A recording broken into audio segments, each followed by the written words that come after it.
আল্লাহ রাব্বুল আলামিন একবার দরুদ পড়ার কারণে আল্লাহ তাআলা বান্দাকে তিনটা পুরস্কার দান করেন। ও চার ফ্যাশনের যুবক, ও ভোলার যুবক, ও বৃদ্ধ বাবাজি, ও পর্দার আম্মা জান,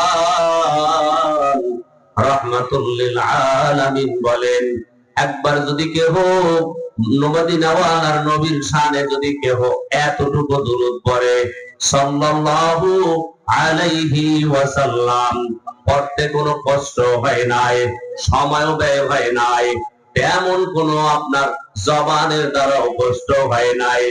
মদিনাওয়ালা নবী কয়, ও উম্মতের দল, একবার যদি কেউ দুরূদের আওয়াজ দিতে পারেন, এতটুকু সব থেকে ছোট দুরূদ হলো সাল্লাল্লাহু আলাইহি ওয়াসাল্লাম।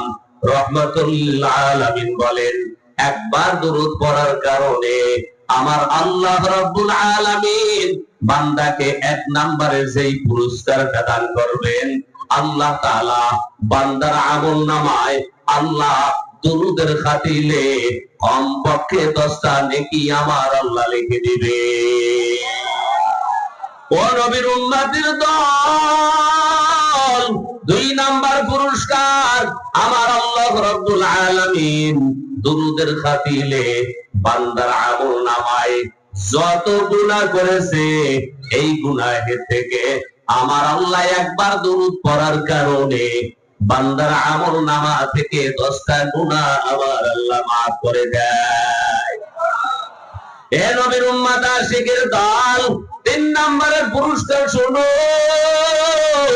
আল্লাহ রাব্বুল আলামিন বান্দার যেই পরিমাণ মর্যাদা আছে, আল্লাহ রাব্বুল আলামিন বান্দার মর্যাদা 10 গুণ আল্লাহ বাড়ায় দেয় দুরূদের খাতিরে, দুরূদের বরকতে।